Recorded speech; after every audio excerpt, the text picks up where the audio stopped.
সংগ্রামী ভাইরা, আজকের এই উপস্থিতি প্রমাণ করে আগামী দিনে নব্য কোনো ফ্যাসিস্টদের আশ্রয় বাংলাদেশে ইনশাল্লাহ হবে না। আজকের উপস্থিতি প্রমাণ করে 12 তারিখে নির্বাচন হবে, দাঁড়িপাল্লার নির্বাচন ইনশাল্লাহ।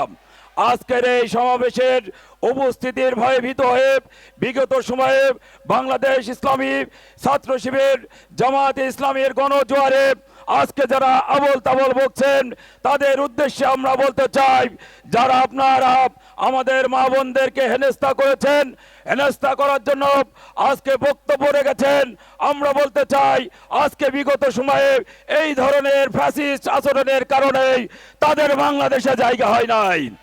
আজকে নতুন মুফতি সেজে যারা আজকে ফতোয়া দিচ্ছেন, আজকের এই সমাবেশ প্রমাণ করে নতুন ফতোয়াবাজের, নতুন মুফতির বাংলাদেশের রাজনীতিতে জায়গা নেই ইনশাআল্লাহ।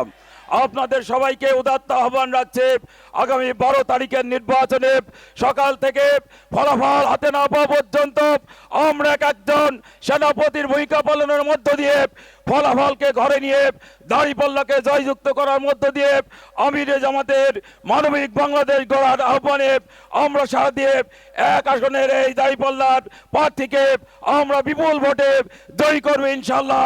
এই আশাবাদ ব্যক্ত করেই আমি আমার বক্তব্য শেষ করছি। ওমা তৌফিক ইল্লা বিল্লাহ। বাংলাদেশ জিন্দাবাদ, বাংলাদেশ জামাত ইসলামী জিন্দাবাদ, 11 দলীয় জোট জিন্দাবাদ।